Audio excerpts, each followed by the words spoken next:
ওই যে Kim Jong উনকে দেখেন, চিনেন? কিম জং উনকে চিনেন? কোথাকার প্রেসিডেন্ট? তার দেশের মানুষ খাবার খেতে পারে না, আর সে মিসাইল বানায় বসে বসে। আর আমেরিকা পশ্চিমা থেকে ভয় দেখায় না? দেখেছেন?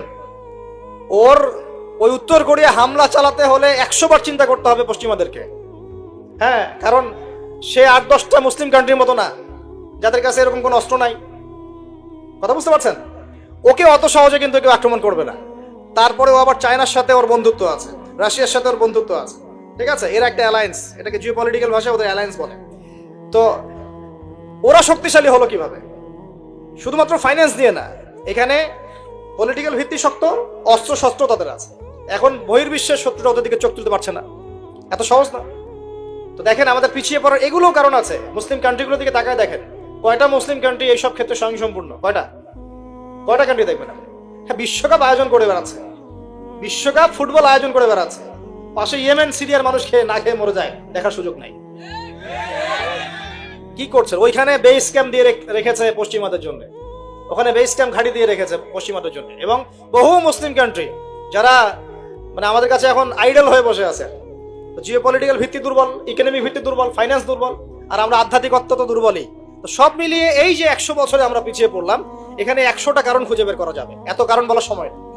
এখন প্রসঙ্গে আসেন, এভাবেই কি চলতে থাকবে না উত্তরণের কোনো পথ আছে?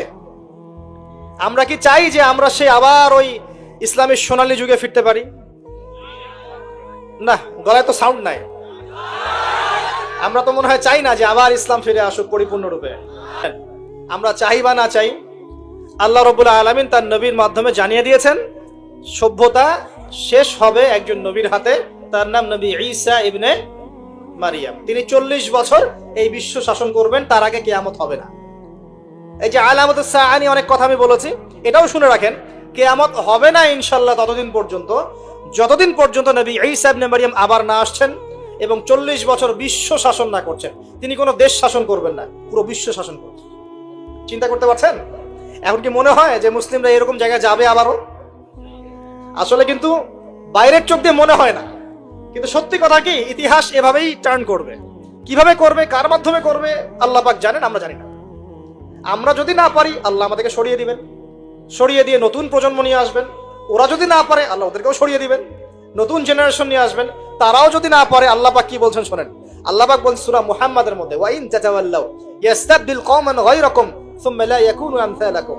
তোমরা মুসলমানরা যদি না পারো, আমি খ্রিস্টান, হিন্দু, বৌদ্ধ তাদেরকে, কুফফারদেরকে হেদায়েত দিয়ে ইসলামে নিয়ে আসবো, তারা আমার হয়ে লড়বে ইনশাআল্লাহ। এটা আল্লাহ পাকের হিকমা। দেখছেন না দিন দিন মানুষ মুসলিম হচ্ছে না? দিন দিন বহু মানুষ মুসলমান হচ্ছে, কিন্তু দেখছেন এটা কিন্তু রেভলিউশন হচ্ছে, ইসলামের দিকে মানুষ আসছে। যত আক্রমণ হচ্ছে ইসলামের দিকে, তত বেশি মানুষ ইসলাম কবুল করছে, আলহামদুলিল্লাহ। আর আমরা পিছিয়ে পড়ছি। এই যে আমরা যে গরু খাওয়া মুসলিম হয়েছি, আমরা যে জুমার দিন নামাজ পড়া মুসলিম হয়েছি, আমরা মুসলিম পরিবারে জন্মগ্রহণ করে আব্দুর রহমান, আব্দুর রহিম নাম নিয়ে বসে আছি, কিন্তু আসলে রহমানের বান্দার বৈশিষ্ট্য কি আমি জানি না। আল্লাহ পাক আমাদেরকে হেফাজত করুন, আমিন। প্রায় 1200 থেকে 1250 বছর পর্যন্ত এই পুরো বিশ্বটাকে আলোর পথ দেখিয়েছে মুসলিমরা। কত বছর? প্রায় 1200 বছর। এই তো সেদিন 1912 থেকে 1924-এর মধ্যে প্রথম বিশ্বযুদ্ধ হয়েছে। তখন উসমানীয় খেলাফতে যারা ছিল, এরা মূলত রাশিয়ার পক্ষ নিয়েছে, আর এগেইনস্টে ছিল ব্রিটেন এবং তার মিত্র বাহিনীরা। ফলশ্রুতিতে দেখা যায় যে উসমানীয় খেলাফতটা ধ্বংস হয়ে যায়, জেরুজালেম দখলে চলে যায়, এবং বিশ্বের মধ্যে একটা শেল যেটা বাকি ছিল ইসলামিক শাসনতন্ত্রের, সেটা নষ্ট হয়ে যায়। 1924 থেকে শুরু করে এখন এই যে 2000 কত চলছে, 100 বছর হতে চলছে। প্রায় 100 বছর পার হয়ে যাচ্ছে। এই বিশ্বের political section, economic section, finance, military section, আপনার মিডিয়া, প্রযুক্তি, অস্ত্রশস্ত্রের যে মজুদ, সব ক্ষেত্রেই মুসলমানরা বিগত 100 বছরে পিছিয়ে পড়েছে। এটাই সত্য কথা। বিগত 100 বছরে আমরা পিছিয়ে পড়েছি। 1200 বছরের হিস্ট্রি একটু পড়ে দেখবেন, নবী সাল্লাল্লাহু আলাইহি ওয়াসাল্লামের জীবনীটা একটু পড়ে দেখবেন, সাহাবীদের জীবনীগুলো পড়ে দেখবেন। তারপরে যে 1200 বছরের কথা আমি বলছি, ইতিহাসগুলো একটু পড়ে দেখবেন। দেখবেন আমরা কোন জাতি ছিলাম, বিগত 100 বছরে আমরা কোন জাতি হয়েছি।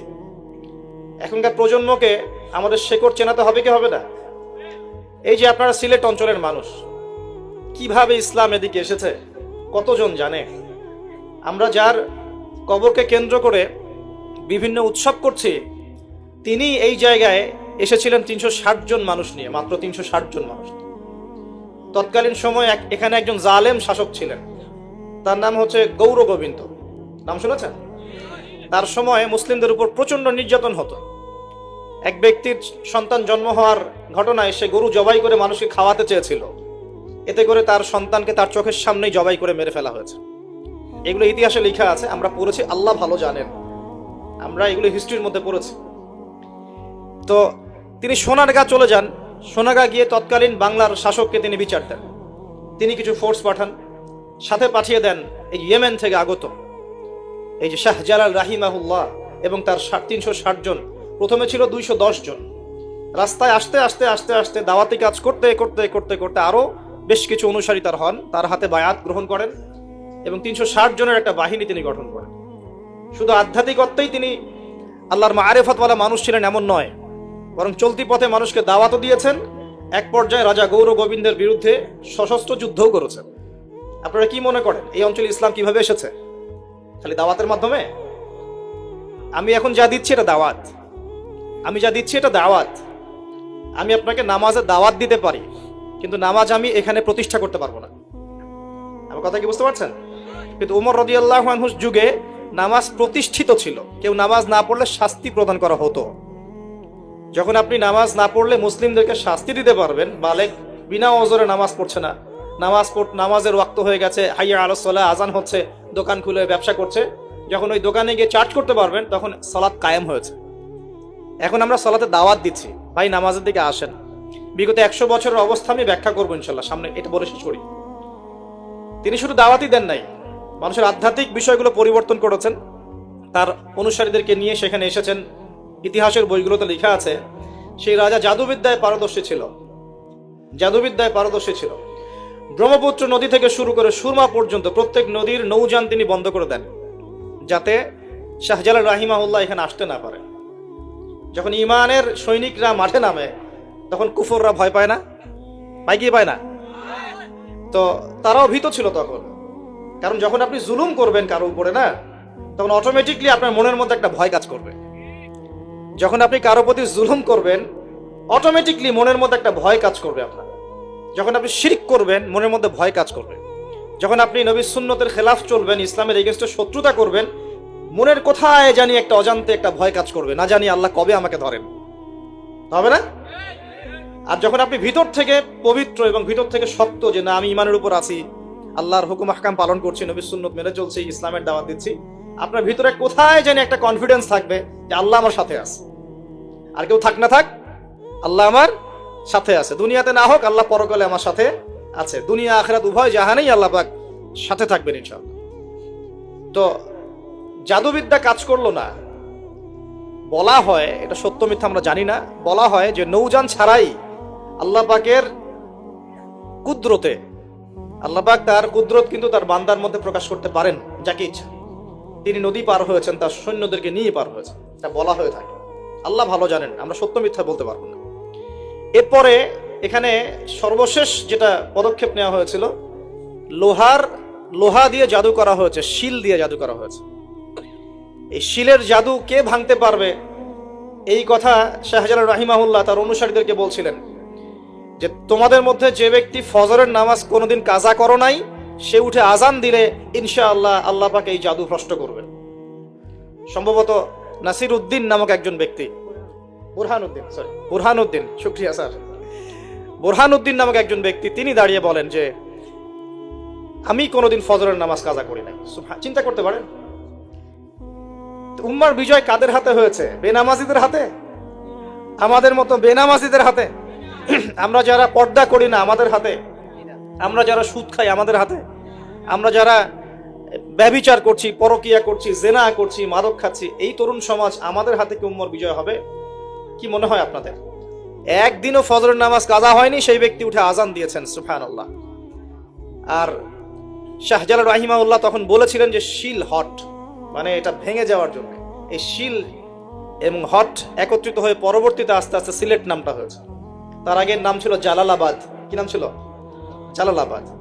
এই যে ইতিহাসগুলো কতজন মানুষ জানে? তিনি একজন তাওহীদপন্থী মানুষ ছিলেন, আল্লাহর ওলি ছিলেন, আল্লাহর মারিফতওয়ালা মানুষ ছিলেন।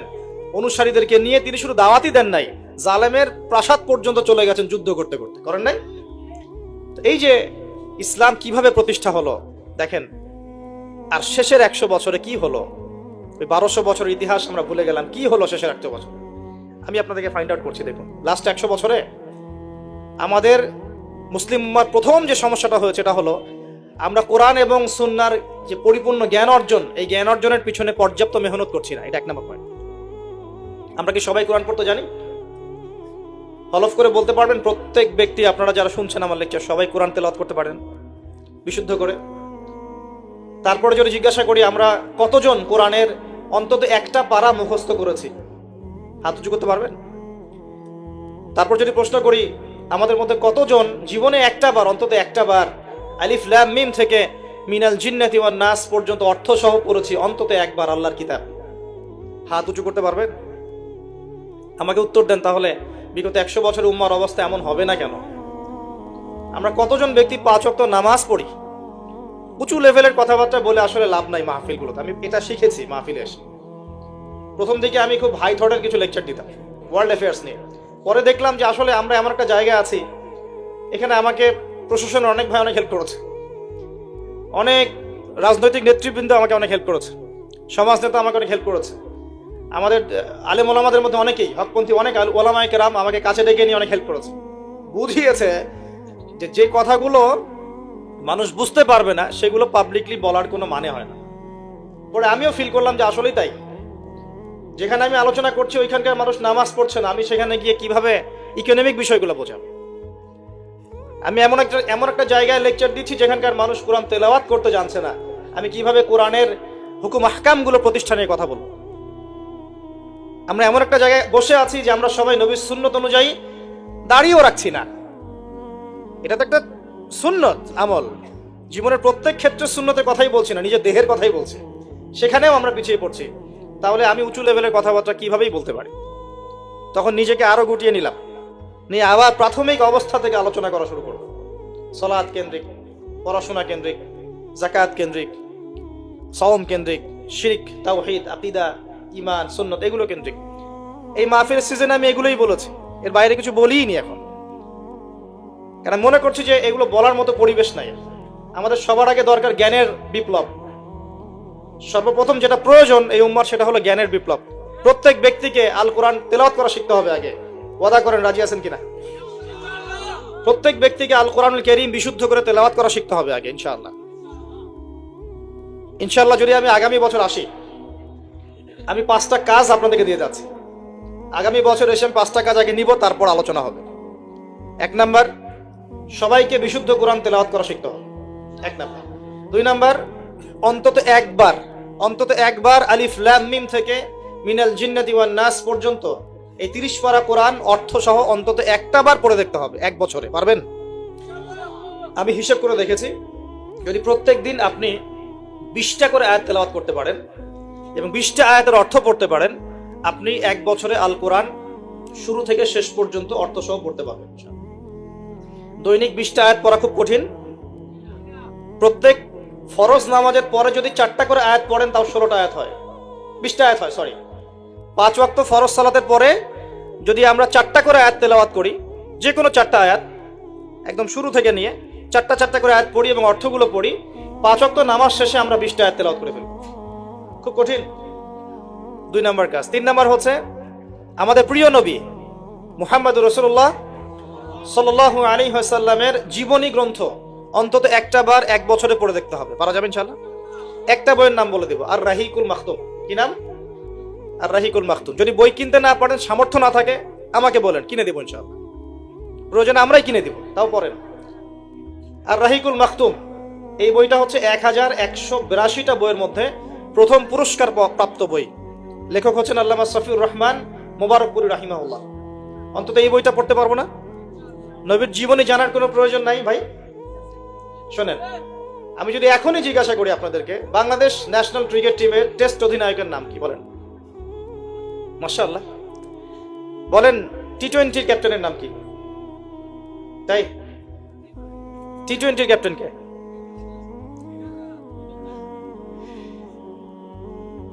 ওডিআই ক্যাপ্টেন কে?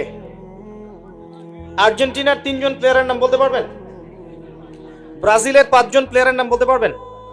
বাংলাদেশের ফিল্ম ইন্ডাস্ট্রির 10 জন নায়কের নাম বলতে পারবেন? বলিউডের 10 জন মহিলার নাম বলতে পারবেন? মহিলা বললাম কারণ বাইরে এদেরকে দেখলে মেয়ে মনে হয়, কিন্তু ভিতরে এটা মহিলা। আপনার কাছে মনে হয় যে মেয়ে, আসলে কিন্তু এটা মহিলা। উপরে যেটা আছে এটা মেকআপ, ঠিক আছে? একটা জোক আছে যে বিয়ের সময় মেয়ে এমন মেকআপ করেছে যে বাসর রাত্রে জামাই আর মেয়েকে চিনতে পারছে না, কারণ সে মুখ ধুয়ে আসছে। সে মনে করছে যে কাকে বিয়ে করলাম। তো এখানে যে প্রসঙ্গ এসেই গেছে, একটা কথা বলেই দেই, যারা বিবাহ করেন নাই এখনো, দিনদার মেয়ে ছাড়া বিয়ে করতে যায় না। যে মেয়ের মধ্যে দিনদারিতা আছে, নামাজ কালাম ঠিক মতো পড়ে, পর্দা ঠিক মতো করে, ইসলামের প্রতি মহব্বত আছে, ঠিক আছে, এই ধরনের মেয়েকে বিয়ে করেন, ইনশাল্লাহ সুখী হবেন।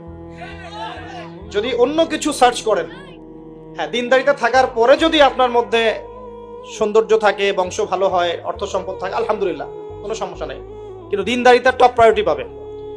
তো যে প্রসঙ্গে কথাটা বললাম, আমাদের তরুণ প্রজন্মকে যদি আপনি এই প্রশ্নগুলো করেন, তারা কিন্তু উত্তর দিতে পারে। কিন্তু এখন যদি আমি জিজ্ঞাসা করি যে জান্নাতের সুসংবাদ পেয়েছেন এই দুনিয়ার 10 জন সাহাবী, জীবদ্দশাতেই বেঁচে থাকতেই জান্নাতের সার্টিফিকেট পেয়ে গেছেন, এমন 10 জন সাহাবীর নাম বলুন, পারবেন কি কেউ? কজন পারবেন? আমি যদি বলি 4 খলিফার জন্ম মৃত্যু বলেন, পারবেন কি? আপনি হানাফি মাযহাব অনুসরণ করেন না? ইমাম আবু হানিফা রাহিমাহুল্লাহর আসল নাম কি বলেন দেখি? কতজন পারলেন দেখলেন? তার জন্ম কত হিজরি, মৃত্যু কত হিজরি বলতে পারবেন? 80 হিজরি জন্ম, মৃত্যু 150, একজন বলতে পেরেছে। দেখেন, বেসিক ঈমান ভঙ্গের কারণ কয়টা জানেন? ঈমান ভঙ্গের 10টা কারণ আছে, কে বলতে পারবে? আচ্ছা, ঈমান কঠিন হলো, ওযু ভঙ্গের কারণ কয়টা, কে বলতে পারবে? ফরজ গোসলের নিয়ম কানুন। তো বেসিক কিছু প্রশ্নের উত্তর কিন্তু আমরা বলতে পারি না। আল কোরআনে আল্লাহ পাক কতজন নবী রাসূলের কথা বলেছেন? কতজন? 25 জন। কোরআনে কতগুলো সূরা আছে? আল কোরআনে আয়াত সংখ্যা কত? একদম ভুল, 6236। তো শুনুন, এই যে বেসিক প্রশ্ন, কমন জিনিসগুলো যারা আমরা জানি না, অথচ আমরা মাশাআল্লাহ বলিউড, হলিউড, খেলাধুলার জগৎ সব একাকার করে ফেলেছি। বলেন, এই তরুণ প্রজন্মকে দিয়ে কি ইসলামের বিজয় হবে কিনা? কি মনে হয় আপনাদের? বিগত 100 বছরে আমরা কি করেছি, এই জায়গাটা একটু দেখেন। প্রথমত, আমরা দিনের বেসিক যে পড়াশোনার জ্ঞান অর্জন, এই জ্ঞান অর্জন থেকে আমরা মোটামুটি পিছিয়ে যাচ্ছি।